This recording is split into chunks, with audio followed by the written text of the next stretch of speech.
Okay, so good afternoon, everyone. Today we are going to start with organic psychiatry or organic mental disorders. So I'm Dr. Swaleha Mujawar. I'm the assistant professor at Department of Psychiatry. And whenever we are talking about organic disorders, sit. Okay. So organic psychiatry again we'll be discussing under these subheadings और जो भी बातें करेंगे और जो attention पे नहीं करेंगे एंड में उनको एमसीक्यूज पूछे जाएंगे, ठीक है। एंड इन बिटवीन भी एमसीक्यूज पूछ सकते हैं, क्वेश्चंस पूछ सकते हैं, बट जिसको भी जोक्स बोलना है, अटेंशन पे नहीं करना है, एमसीक्यूज के लिए रेडी हो जाना, ठीक है। So let's start with the lecture. We'll be doing subheadings of introduction, case, clinical features, management, and then end में MCQs. ठीक है? So let's start. हमने क्लासिफिकेशन ऑफ साइकेट्री पे लेक्चर लिया था, अगर किसी को याद है। चलो ठीक है, क्लासिफिकेशन ऑफ साइकेट्री में हमने सीखा था कि साइकेट्रिक डिसऑर्डर्स दो में डिवाइड हो सकता है, ऑर्गेनिक एंड नॉन ऑर्गेनिक, ठीक है। नॉन ऑर्गेनिक में बाकी सारे आते हैं, ऑर्गेनिक के अंडर क्या क्या आता है? Acute organic, chronic, amnestic and others. अब अक्यूट में यूजुअली डिलीरियम होता है, ठीक है। क्रॉनिक में डिमेंशिया। तो these are very big topics. आज हम एक्सक्यूज मी, आज हम डिलीरियम ही कर पाएंगे। नेक्स्ट क्लास पार्ट 2 जो है that will be dementia. So what is delirium? जब भी हम कोई भी पेशेंट में डिलीरियम देखना चाहेंगे, उसके पहले थोड़ा सा अगर हम समझ ले कि डिलीरियम क्या है, after that I will just tell you a case. आप एक बार वो केस समझ लेंगे तो आप surgery ward, ICU, medicine ward कहीं पे भी डिलीरियम का केस देखेंगे तो you will be able to identify very easily. So what is delirium? It is a transient global disorder of cognition. It is important because it's a medical emergency, ठीक है। इसीलिए ये इसके आइडेंटिफाई करना, इसके बारे में पता रखना बहुत जरूरी है। It is derived from Latin, which means off the track. Why is it important? एक तो increase mortality, ठीक है।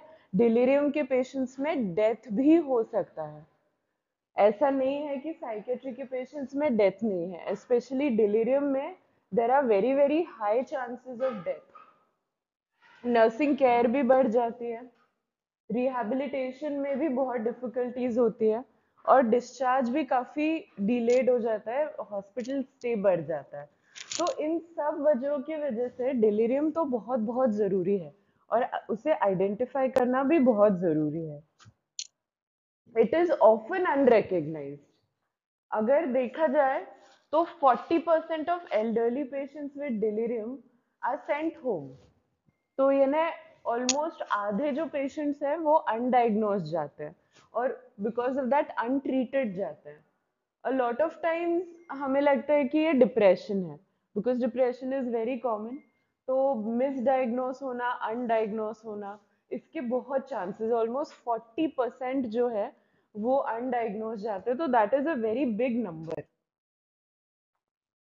नंबर्स की बात करें तो एपिडेमियोलॉजी देखते हैं, 20% of patients in general ward delirium का होता है।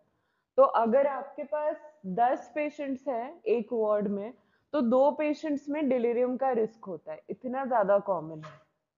30% होता है एल्डरली में। तो ऑलवेज रिमेंबर डिलीरियम के चांसेस बढ़ते हैं जैसे जैसे एज बढ़ता है। तो अगर ओल्ड एज पेशेंट है तो फिर 20 से वो 30% हो जाता है। 85 के ऊपर अगर पेशेंट का एज है तो 10% 3 ईयर इंसिडेंस है। 65 स्पेशली विद डिमेंशिया तो भी रिस्क बहुत बढ़ जाता है। रिस्क फैक्टर्स हम बाद में फिर से देखेंगे। स्पेशल पॉपुलेशन में देखा जाए तो कैंसर पेशेंट्स में 88% कितना ज्यादा हाई है कि ऑलमोस्ट ऑल कैंसर पेशेंट्स में डिलीरियम का रिस्क होता है। आईसीयू में 70%, हिप फ्रैक्चर 50%, बाकी सब इसमें कम होता है। तो इसीलिए आप ऑर्थो वार्ड जाएंगे, आईसीयू जाएंगे, ऑन्कोलॉजी जाएंगे, तो यहाँ डिलीरियम के पेशेंट्स आपको देखने मिलेंगे। डीएसएम 5 के अकॉर्डिंग ये एक डेफिनेशन उन्होंने दी है। तो this is a very simple definition. Delirium में there is disturbance in consciousness. ठीक है, कॉन्शियसनेस क्या होता है समझ में आ रहा है? कॉन्शियस यानी पेशेंट जागा है। ठीक है, तो अगर पेशेंट ड्राउजी हो रहा है या सो रहा है, आप उसको उठा रहे हो, पेनफुल स्टिमुलस दे रहे हो तो भी नहीं उठ रहा है, तो इम्पेयर्ड कॉन्शियसनेस या डिस्टर्ब्ड कॉन्शियसनेस है।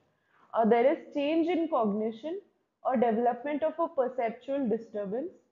तो एक उसको या तो मेमोरी में प्रॉब्लम्स आने लगेंगे, हैलुसिनेशंस आने लगेंगे। सो कॉग्निशन या परसेप्शन डिस्टर्ब्ड होता है। It develops over a period of time which is very short and it fluctuates. ठीक है, ये कुछ कुछ की टर्म्स हैं कि कॉन्शियसनेस डिस्टर्ब्ड है, cognition, perception short period of time में हो रहा है और फ्लक्चुएट हो रहा है। फ्लक्चुएट का मतलब क्या होता है? हाँ, आता जाता रहता है। Very good. So on end of होता है कि फ्लक्चुएटिंग यानी कंटिन्यूस नहीं है वो, बीच में पेशेंट नॉर्मल भी होता है। तो हो सकता है कि आप राउंड्स पे पेशेंट को देखें तो वो एकदम नॉर्मल है, और फिर जब कंसल्टेंट राउंड्स पे आते हैं तो पेशेंट डिलीरियम में होता है। तो this means that it's a fluctuating illness और शॉर्ट पीरियड ऑफ टाइम में डेवलप होता है। बिकॉज मोस्ट साइकेट्रिक इलनेसेस आप देखे जाएंगे तो मंथ्स और ईयर्स तक चलता है, पर ये काफी जल्दी होता है, फॉर अ फ्यू आवर्स या विद इन डेज भी होता है। तो ये तो DSM-5 का डेफिनेशन हो गया। बट आपके अंडरस्टैंडिंग के लिए थोड़ा सा और एक्सप्लेन करते हैं कि क्या क्या देखा जाएगा डिलीरियम में। एक तो है acute onset, it develops over hours to days. Abrupt भी हो सकता है कि एकदम जल्दी वो डेवलप हो गया। Sometimes even before developing delirium patient को एक प्रोड्रोमल फेज आता है। प्रोड्रोम यानी डिसीज डेवलप होने से पहले। तो प्रोड्रोम में क्या क्या दिख सकता है? Fatigue, day time somnolence, decrease concentration, irritability, restlessness, cognitive impairment. तो ये एज सच ये डिलीरियम के साइंस नहीं है, पर इनसे पता चलता है कि डिलीरियम हो सकता है, पेशेंट को डेवलप हो सकता है। तो this is the prodrome phase. Fluctuation हमने देखा है कि अनप्रिडिक्टेबल है, कभी भी आता है और कभी भी जाता है, कुछ ऐसे बता नहीं सकते। बट मोस्ट पेशेंट्स में it is worse at night, यानी रात के टाइम डिलीरियम उसको ज्यादा होगा। इसको हम सन डाउनिंग भी बोलते हैं, अगर किसी को ज्यादा इंटरेस्ट है तो। This phenomena is known as a sundowning phenomena, कि जैसे ही सन नीचे जाता है पेशेंट के सिम्टम्स बढ़ जाते हैं। तो this is worse at night. Periods of lucidity का मतलब होता है कि पेशेंट जब नॉर्मल है, ल्यूसिडिटी मीन्स नॉर्मल सी, तो जब पेशेंट नॉर्मल होता है तो उसको ल्यूसिड बोलेंगे। साइकोमोटर डिस्टर्बेंस हो सकता है, तो या तो पेशेंट बहुत रेस्टलेस है, एजिटेटेड है, चीख रहा है, चिल्ला रहा है, बैठ नहीं रहा है, या फिर लेथार्जिक है, इनएक्टिव है, बेड से उठ ही नहीं पा रहा है। तो ये दो एक्सट्रीम्स पे साइकोमोटर एक्टिविटी हो सकती है। तो डिस्टरबेंस इन कॉन्शियसनेस जब हमने पढ़ा था डेफिनेशन में, उसमें क्या क्या हो सकता है? Patient can be hyper alert. Hyper alert यानी छोटी सी भी आवाज होती है तो पेशेंट एकदम देखता है कि अरे क्या होगा, क्या चल रहा है। या थोड़ा सा हवा के अगर कर्टन मूव होता है तो पेशेंट देखेगा अरे किसने हिलाया, क्या हुआ, हवा क्यों आ रही है। तो दे आर हाइपर अलर्ट। कभी कभी नॉर्मल हो सकता है, लेथार्जी हो सकता है, कोमाटोज हो सकता है। कोमाटोज यानी वही है कि आप पेनफुल स्टिमुलस दे रहे हो तो भी पेशेंट उठ नहीं पाएगा। लेथार्जिक यानी ड्राउजी है कि उसको नींद आ रही है, पर आप अगर उठा देंगे तो पेशेंट उठ के आपसे बात करेगा। It is in between conscious and comatose basically. तो ड्राउजी भी मोस्ट पेशेंट्स ड्राउजी ही होते हैं। Inattention is the reduced ability to focus, sustain और shift attention. यानी पेशेंट से आप बात कर रहे हो पर पेशेंट कहीं और ही गुमसुम है या पेशेंट आप पे ध्यान नहीं दे पा रहा है, तो दिस इज इनअटेंशन, इजीली डिस्ट्रैक्टेबल. मैंने वही बताया कि छोटी सी भी आवाज होती है तो पेशेंट इधर उधर देखने लगता है. May account for the cognitive deficit. तो ये सब है कॉग्निटिव डेफिसिट. स्लीप भी डिस्टर्ब्ड होती है. तो स्लीप डिस्टर्ब्ड में क्या मतलब है? फ्रैगमेंटेशन और डिसरप्शन ऑफ स्लीप. यानी रात में वो बार बार उठ रहा है. फ्रैगमेंटेशन यानी नींद बार बार खुल रही है. और डिसरप्शन यानी वही है कि वो सो नहीं पा रहा है, डिस्टर्ब स्लीप है.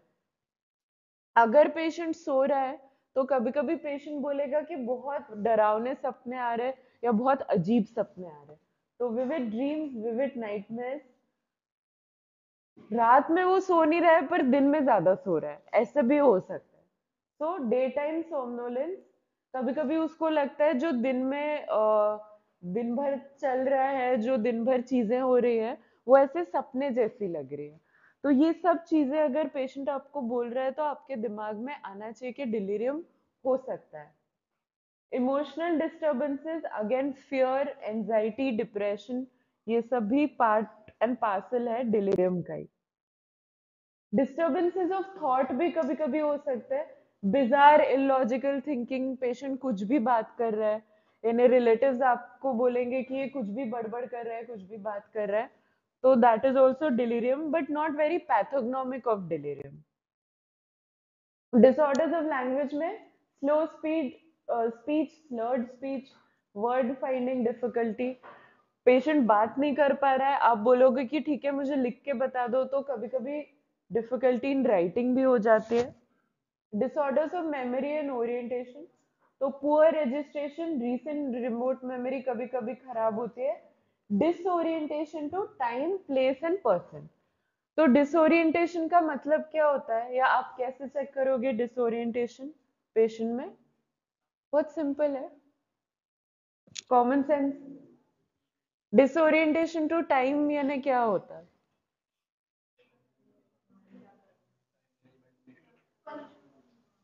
आप पेशेंट को पूछ, नहीं नहीं, सिर्फ टाइम टाइम नहीं. आप पेशेंट से बस पूछो, बेड साइड पेशेंट से पूछना है कि अभी क्या टाइम हो रहा होगा. ठीक है, तो वो घड़ी में भी देख सकता है, या फिर अंदाजा आप बोलो कि अभी दिन है या रात है. बहुत ग्रॉस भी चेक करना है. तो ऐसे बाहर से लाइट आ रही होगी, दिन हो रहा होगा, फिर भी पेशेंट बोलेगा कि रात हो रही है. ठीक है. या उतना भी नहीं समझता है तो आप पूछ सकते हैं कौन सा मौसम चल रहा है, कौन सा महीना चल रहा है, कौन सा साल चल रहा है. कभी कभी पेशेंट ये भी नहीं बता पाएगा, वो बोलेगा 2019 है या बहुत ही पीछे चले जाएगा. तो this is disorientation to time. इसी तरह से डिसोरिएंटेशन टू प्लेस क्या होगा फिर? हाँ, तो आप पेशेंट से पूछोगे कि आप अभी किस जगह हो. ठीक है, तो पेशेंट बोलेगा कि मैं मंदिर में हूँ, मैं घर पे हूँ, या मैं कोई दुकान में हूँ. है ना? आप ओरिएंट करने की भी कोशिश करेंगे कि आसपास देखिए आपको क्या क्या दिख रहा है, क्या लग रहा है कि आप कहाँ हो सकते हैं. तो this is disorientation to place. Person, हाँ, तो रिलेटिव्स जो होते हैं, रिलेटिव्स को देख के बता सकते हैं कि आपके क्या है. आप ये भी पूछ सकते हैं कि मैं कौन हूँ. स्पेशली आप अगर रेगुलर डॉक्टर्स हैं उनके, तो वो इतना तो बता सकते हैं कि आप डॉक्टर है, ये नर्स है. तो this is disorientation to person. तो disorientation is a very very important thing. ये हमेशा याद रखना है. ओरिएंटेशन पेशेंट का पूछना ही पूछना है. ठीक है. परसेप्चुअल डिस्टर्बेंसेस हो सकते हैं, हैलुसिनेशंस, उसको कुछ दिखाई दे रहा है, सुनाई दे रहा है जो यहाँ पे है नहीं, तो पेशेंट बोलेगा कि वहां पे सांप है या वहां पे कोई खड़ा है, और वहां पे कोई भी नहीं रहेगा बेसिकली. तो दिस इज हैलुसिनेशंस. ठीक है. तो नाउ हमने डिलीरियम के क्लिनिकल साइंस एंड सिम्टम्स देखे. तो सारे पेशेंट्स में सारे साइंस एंड सिम्टम्स होंगे क्या? नहीं ना. हर पेशेंट सेम टेक्स्ट बुक जैसा आपको दिखेगा नहीं. ठीक है, हर पेशेंट में परम्यूटेशंस और कॉम्बिनेशंस होंगे ये साइंस एंड सिम्टम्स के। तो इसीलिए जस्ट ऑर्गेनाइज करने के लिए हमने उसको 3 क्लिनिकल वेरिएंट्स में एक क्वांटिफाई किया है या डिस्ट्रीब्यूट किया है। तो वो क्या क्या वेरिएंट्स है? Hyper active delirium, hypo active delirium and mixed. ठीक है, हाइपर एक्टिव में क्या होगा, नाम से पता चल रहा है। ठीक है, तो रेस्टलेस एजिटेटेड है, एग्रेसिव है। ठीक है, this is 15 to 47%। Hypo active में वही पेशेंट लेथार्जिक रहेगा, क्वाइट, कंफ्यूज्ड रहेगा। तो इनमें डिप्रेशन मानने का बहुत हाई चांस है कि पेशेंट बेड पे ही है, कुछ बात नहीं कर रहा है, तो हमको लगेगा कि ये डिप्रेशन है। तो इट इज वेरी इंपॉर्टेंट कि आप डिलीरियम का भी ध्यान में रखिए और रूल आउट कीजिए। मिक्स्ड यानी हाइपर और हाइपो एक्टिव बोथ है। तो पेशेंट में दोनों अगर दिख रहा है तो मिक्स्ड है। ठीक है, तो these are the clinical types या वेरिएंट्स। तो अब क्लिनिकल मिक्स्ड में दोनों रहेंगे, hyperactive and hypoactive. ठीक है, क्लिनिकल प्रेजेंटेशन थोड़ा बहुत समझ में आ गया कि पेशेंट कैसा रहेगा। ठीक है, तो whenever you are talking to a patient, आप जब भी पेशेंट से बात करते हैं तो आप क्या क्या पूछते हैं? हिस्ट्री जब लेते हैं, हाँ, नेम एज वगैरह हो गया, और हाँ पहले के तो पास्ट हिस्ट्री, हाँ very good, family history very good, और वेरी गुड, मेडिकेशंस, डिसीजेस। तो पास्ट हिस्ट्री पूछते हैं, पास्ट मेडिकल हिस्ट्री पूछते हैं, मेडिकेशंस क्या क्या है, फैमिली हिस्ट्री, पर्सनल हिस्ट्री। तो पर्सनल हिस्ट्री में आपका डे टू डे लाइफ आ जाएगी एंड बाकी सारी चीजें। तो ये तो जनरल है, नॉट जस्ट डिलीरियम, आप हर पेशेंट में ये चीजें तो पूछेंगे। ठीक है, तो ये सब अभी ध्यान में रख के हम एक केस देखते हैं। ठीक है, तो एक केस है मिसेस ए। ठीक है, आपको बोला गया है कि जाके ये मिसेस ए का हिस्ट्री लो। तो आपने देखा कि she is dressed in a hospital gown, lying in bed, looking older than her stated age. तो देख के लग रहा है कि बहुत ओल्ड है, बेड पे लेटी हुई है, आईज क्लोज्ड है। आप उसको उठाने की कोशिश कर रहे हैं, फिर भी उठ नहीं पा रही है। फिर भी आप थोड़ा सा उठाते हैं उनको रिगरसली, तो उठ के वो जब बात करती है तो her words are slurred and difficult to understand. तो पेशेंट क्या बोल रही है आपको समझ में भी नहीं आ रहा है। She is unable to respond appropriately to your question. She appears to be picking at things in the air. इसका मतलब है कि वो पेशेंट ऐसे ऐसे कर रही है, ऐसा लग रहा है कि वो हाथ से कुछ तो पिक कर रही है, यानी हवा में हाथ लेके कुछ कुछ पिक कर रही है। You are unable to assess her mood, क्योंकि वो कोऑपरेट ही नहीं कर रही है, वो अपना ही कुछ कर रही है। Her affect is restricted, she is confused. जब आप उसको पूछते हैं कि वेयर इज शी, तो शी सेज कि वो किचन में है। ठीक है, वो भी क्लियरली तो नहीं बताती है, पर इतना आप समझ लो कि वो बोल रही है कि मैं अपने किचन में हूँ। ठीक है, तो ऐसा रहेगा आपका केस डिलीरियम का। जब भी कोई पेशेंट देखोगे तो ऐसे पेशेंट दिखेंगे। ठीक है, तो जब भी ऐसा कोई पेशेंट दिखता है हम कुछ स्क्रीनिंग टूल्स लगा सकते हैं। स्क्रीनिंग टूल्स है MMSE, confusion assessment method CAM, and एक मोका करके आता है, मॉन्ट्रियल कॉग्निटिव असेसमेंट। एमएमएसी जो है that is Minnesota mental state examination. तो इसमें 30 क्वेश्चंस होते हैं, आपको बस क्वेश्चन आंसर करना होता है, उससे आप स्क्रीन कर सकते हैं। लेकिन फिर भी पेशेंट कुछ बोल नहीं रहा है, कुछ बात नहीं कर रहा है, समझ में नहीं आ रहा है कि पेशेंट बोल क्या रहा है, तो ऑलवेज हम कोलैटरल इंफॉर्मेशन, कोलैटरल इंफॉर्मेशन का मतलब है किससे लेंगे हम? वेरी गुड, फैमिली मेंबर से, स्टाफ से। तो डायरेक्ट पेशेंट नहीं बता रहा है, हम कोलैटरल इंफॉर्मेशन लेंगे। ठीक है, तो हम कोलैटरल इंफॉर्मेशन लेते हैं डॉटर से। डॉटर बोल रही है कि पेशेंट को पहले कोई साइकेट्रिक हिस्ट्री तो नहीं थी, कोई डिप्रेशन या कुछ नहीं था, लेकिन मेडिकल हिस्ट्री बहुत सारी थी। तो पेशेंट को एंजाइना हुआ है यानी हार्ट अटैक हो चुका है पहले, पेशेंट को हाइपरटेंशन भी है, और डिसलिपिडेमिया यानी चर्बी बढ़ी है, लिपिड्स बढ़े हुए हैं, और पेशेंट को सुनाई भी नहीं देता है, तो हियरिंग इम्पेयर्ड है। ठीक है, तो आपको ये सब चीजें पता चल रही है। पेशेंट बहुत लॉन्ग लिस्ट ऑफ मेडिकेशंस पे है।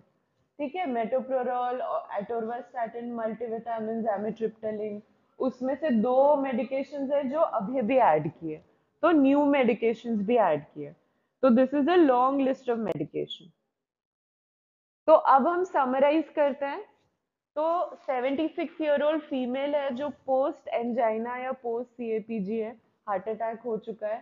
She has decrease level of consciousness, she is confuse, disoriented, amotivated, fluctuations of symptoms है, पास्ट कोई हिस्ट्री है नहीं साइकेट्रिक इलनेसेस की।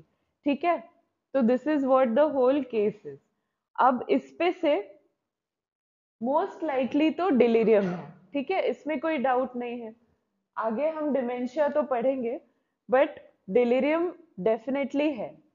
डिलीरियम में भी आपको क्या लगता है, हाइपो एक्टिव वाला है या हाइपर एक्टिव है? अच्छा, मुझे दोनों सुनाई दे रहा है। हाइपो। ठीक है, क्योंकि वो क्वाइट है, कंफ्यूज्ड है, तो she has hypo active type of delirium.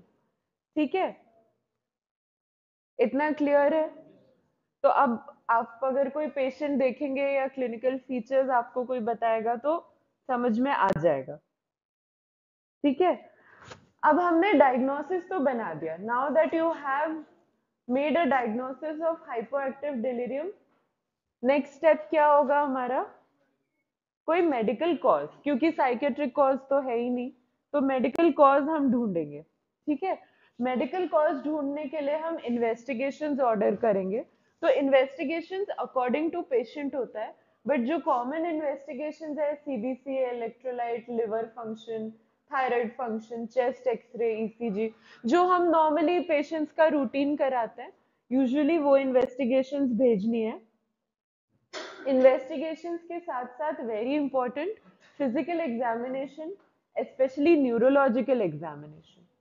Hydration और न्यूट्रिशन चेक करो, कभी कभी उसकी वजह से डिलीरियम हो सकता है। सेप्सिस तो नहीं है, और पेशेंट कोई अल्कोहल या कोई ड्रग्स तो नहीं ले रहे। ठीक है, ये सब चीजें भी पता करना जरूरी है। अब आते हैं रिस्क फैक्टर्स पे। तो most important risk factor is dementia. ठीक है, 2 to 3 टाइम्स वो रिस्क बढ़ाता है। तो एक तो रिस्क फैक्टर हो गया डिमेंशिया।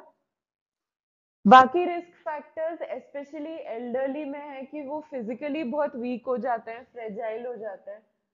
एल्डरली में मल्टीपल मेडिकल प्रॉब्लम्स होते ही हैं, डायबिटीज, हाइपरटेंशन, इन्फेक्शंस भी एल्डरली में बहुत कॉमन है, क्योंकि वो वीक होते हैं, उनका इम्यून सिस्टम ठीक नहीं होता है।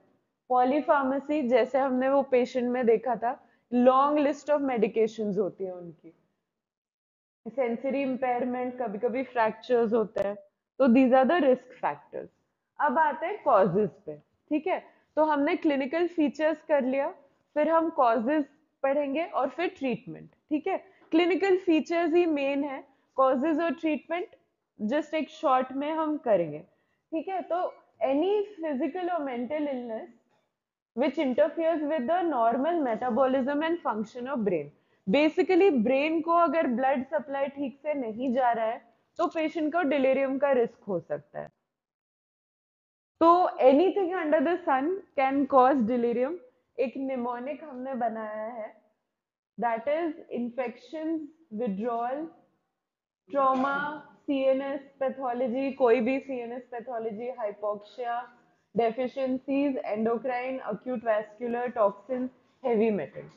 So I watch death. This is the mnemonic. आप अपना भी mnemonic बना सकते हैं, पर this is the list of causes. ठीक है, पैथोफिजियोलॉजी अभी तक समझा नहीं है, but just like I told you, blood जा नहीं रहा है ब्रेन को, ब्लड नहीं जा रहा है तो मेटाबॉलिज्म नहीं हो पा रहा है, न्यूरोट्रांसमीटर्स एबनॉर्मल होते हैं।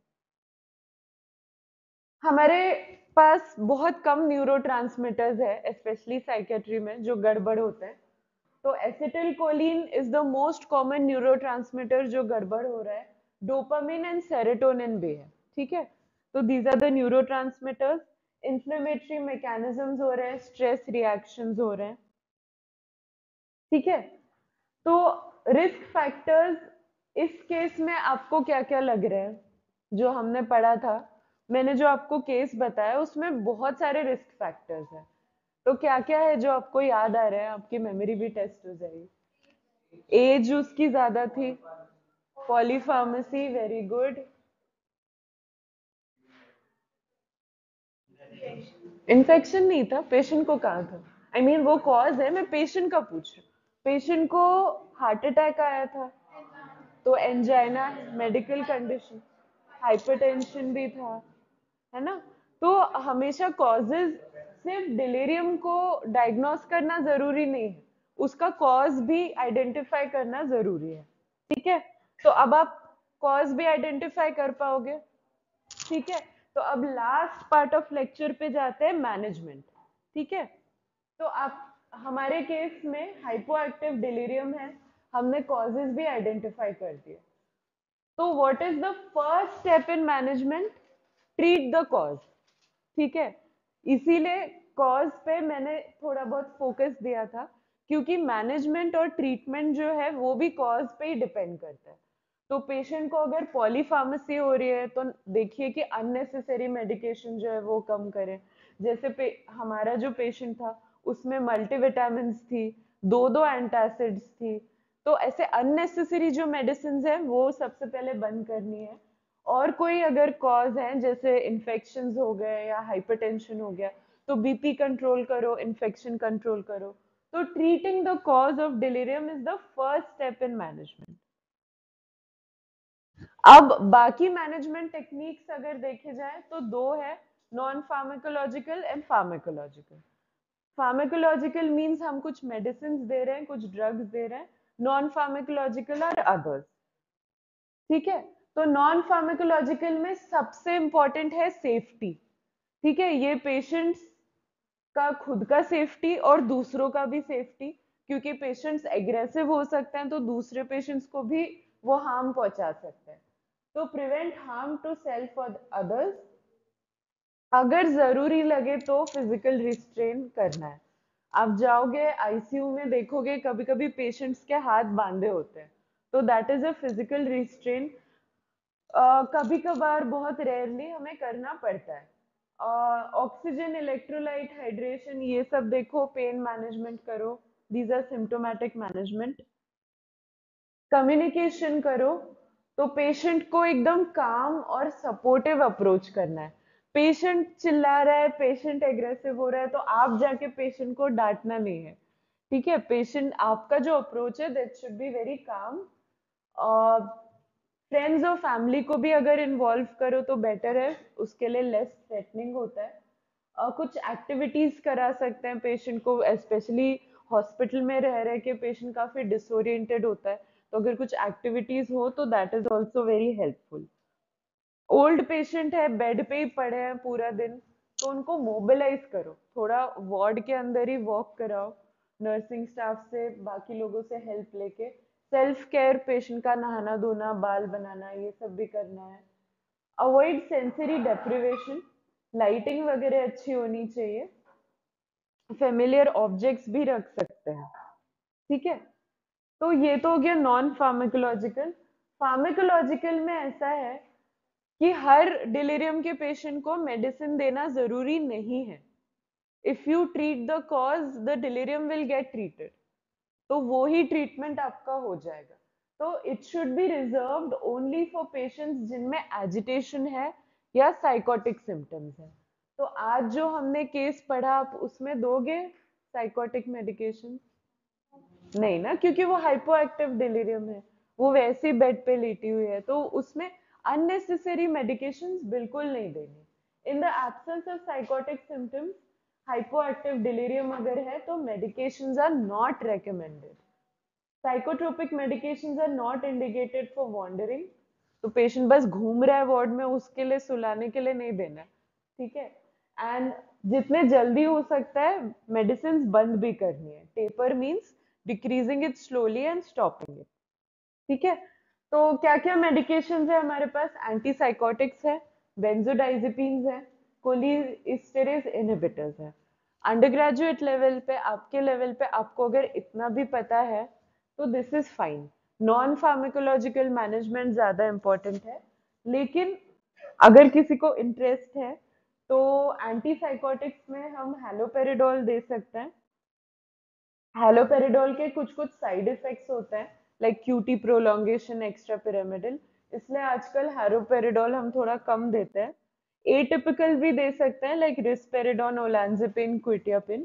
ठीक है, ये आपको नाम भी अगर पता रहे या इतना भी पता रहे कि एटिपिकल एंटीसाइकोटिक्स देते हैं, that is enough at your level. ठीक है, dosing again not required, dose learn करने की जरूरत नहीं है। कब कब देते हैं atypical? Parkinson's and Levi body dementia में। ठीक है, अदर ट्रीटमेंट्स में वही बेंजोडाइजेपिन्स देते हैं, लेकिन बेंजोडाइजेपिन्स कभी कभी खुद डिलीरियम बढ़ाते हैं, तो अवॉइड करो तो बेटर है। ठीक है, तो would you treat this patient with antipsychotic? नहीं, because she is not agitated, she is not distressed by the symptoms of साइकोसिस। आप तभी दोगे एंटीसाइकोटिक, पेशेंट एजिटेटेड है। अगर रिस्क है कि वो बाकियों को मारेगा या खुद को मारेगा, तो उसको काम डाउन करने के लिए देना है। ठीक है, लास्ट है कि रिलेटिव्स पूछेंगे कि पेशेंट को डिलीरियम है तो उसके आगे की लाइफ का क्या या फ्यूचर का क्या। तो पुअर प्रोग्नोसिस होता है एल्डरली में अगर डिलीरियम डेवलप हो रहा है, यानी वही है कि ब्रेन को ब्लड सप्लाई नहीं जा रहा है, तो आगे भी थोड़ा मुश्किल है, आगे डिलीरियम होने का भी रिस्क है। तो ये थोड़ा सा पेशेंट्स के रिलेटिव्स को समझाना है। कभी कभी सिम्टम्स 6 मंथ्स तक के भी चलते हैं, तो ये भी उनको समझाना है कि कभी कभार सिम्टम्स अगर चल भी रहे हैं तो इट्स ओके, थोड़ा बहुत मेडिकेशंस देके हम कर सकते हैं। ओपीडी में आप बुलाओ, ओपीडी में देखते रहो, अगर आपको लग रहा है कि डिलीरियम वर्सन हो रहा है तो फिर उसका हम कर सकते हैं। पर मेनली तो हमको एजुकेट करना है फैमिली मेंबर्स को। 6 to 8 वीक्स कभी कभी लग जाते हैं ठीक होने में। ठीक है, तो अब आते हैं एमसीक्यूज पे। लेक्चर खत्म हो गया है, एवरीबडी कैन जस्ट एब्जॉर्ब कि क्या क्या नॉलेज मिला है, और उस नॉलेज को थोड़ा सा लगा के what are the indicators of an organic illness except? Except हमेशा याद रखो, अगर आपको एग्जाम में भी कोई एमसीक्यू पूछ रहे हैं तो लास्ट वर्ड हमेशा देखो एक्सेप्ट है या नहीं है। एक्सेप्ट थोड़ा गूगली क्वेश्चन होता है, घुमाने वाला क्वेश्चन होता है, तो ध्यान रखिए। ठीक है, तो all are indications of organic illness except, नहीं नहीं, रैपिड ऑनसेट तो होता है उसका, एक्सेप्ट यानी क्या नहीं होगा।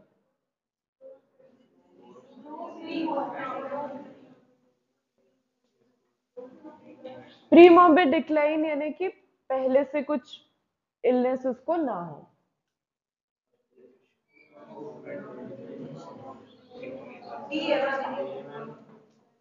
एक्सेप्ट, हाँ, तो डी है, वेरी गुड, कि 23 एंड अबव अगर एमएमएससी पे आ रहा है तो दैट इज नॉर्मल, 21 से नीचे है तो एबनॉर्मल है। ठीक है, तो ये थोड़ा डिफिकल्ट वाला है, बट आई नो तुम लोग ध्यान दे रहे थे इसलिए डिफिकल्ट पूछा था। चलो ठीक है, delirium is characterized by all except, except हमेशा देखना है।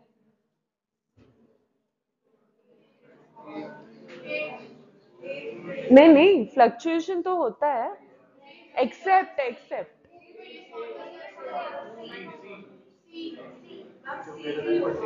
तो सी है। ठीक है, तो गुड, वेरी गुड। तो जस्ट 5 मिनट थोड़ा सा ध्यान देके, एमसीक्यूज ना बहुत अच्छा वे होता है एग्जाम में स्कोर करने का, तो जस्ट 2 या 3 मिनट या 5 मिनट थोड़ा ध्यान दो, अगर एक्सेप्ट वर्ड है नहीं है तो वो थोड़ा देखना है। ठीक है, बाकी तो जितना हम यहाँ पढ़ा रहे हैं वही एग्जाम में पूछेंगे। ठीक है, and this is something which we have covered in last class.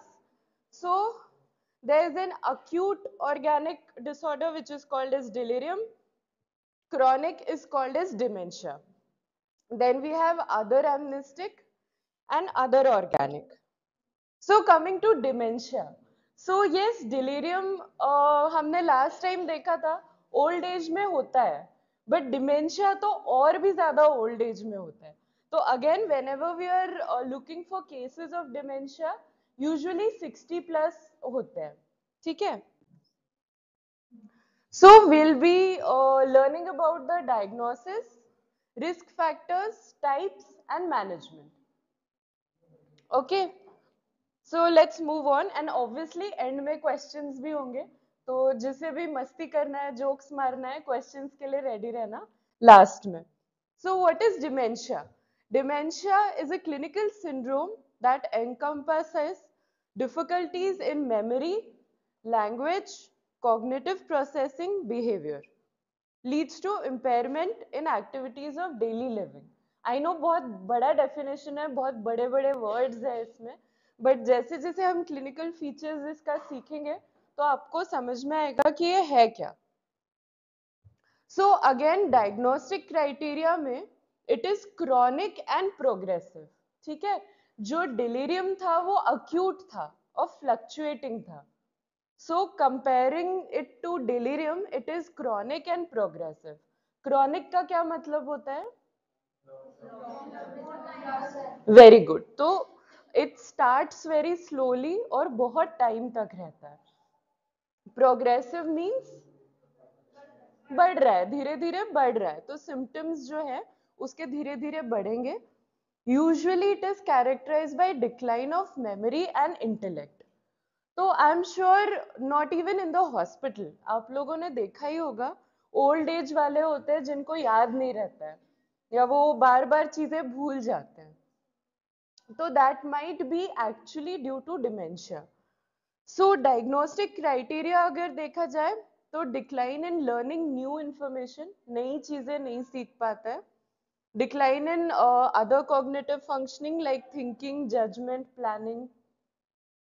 Then no disorder of consciousness. Delirium में क्या हो रहा था? Consciousness कम हो रहा था. तो या तो पेशेंट ड्राउजी था या कोमा था या हम पेनफुल स्टिमुलस दे रहे थे तो अराउज भी नहीं हो पा रहा था. तो कॉन्शियसनेस इज अनदर पॉइंट जो डिलीरियम और डिमेंशिया को डिफरेंशिएट करता है. अफेक्टिव डिसऑर्डर्स हो सकते हैं, दैट इज इमोशनल हो जाएगा बहुत ज्यादा पेशेंट, तो पेशेंट हंसने लगेगा, रोने लगेगा या कभी कभी चिल्लाने लगेगा, चिड़चिड़ करने लगेगा. एंड सिम्टम्स हमें चाहिए एटलीस्ट 6 मंथ्स के लिए, क्योंकि अगर हम क्रॉनिक बोल रहे हैं तो हमें चाहिए कि एक लंबे समय के लिए रहना जरूरी है, एंड दैट लंबा समय इज 6 मंथ्स. इतना लंबा तो हमें चाहिए ही चाहिए. तो अगेन मेन जो सिम्टम्स है, आइडेंटिफाइंग सिम्टम्स है डिक्लाइन इन मेमोरी. ठीक है, तो चीजें भूल जाते हैं. अब चीजें भूल तो आई एम श्योर आप भी जाते होंगे, मोबाइल कहाँ रख दिया या चाबी कहाँ रख दी, तो आप सबको डिमेंशिया है? नहीं नहीं. तो डिक्लाइन इन मेमोरी जो हो रहा है, यूजुअली हम पेशेंट से पूछते हैं कि बहुत बड़ी बड़ी चीजें भूल जाते हैं क्या? रिलेटिव्स के नाम, जैसे घर पे अगर कोई रिलेटिव आके गया तो पेशेंट को याद नहीं रहेगा कि वो आके गया था, या अगर वो आता है तो उसका नाम याद नहीं, भले ही वो रिलेटिव को पिछले 30 साल से देख रहा हो, फिर भी वो भूल जाएगा कि ये कौन है, ये तो मुझे पता ही नहीं है. कभी कभी वो अगर बाजार में जाता है कुछ लेने, अकेले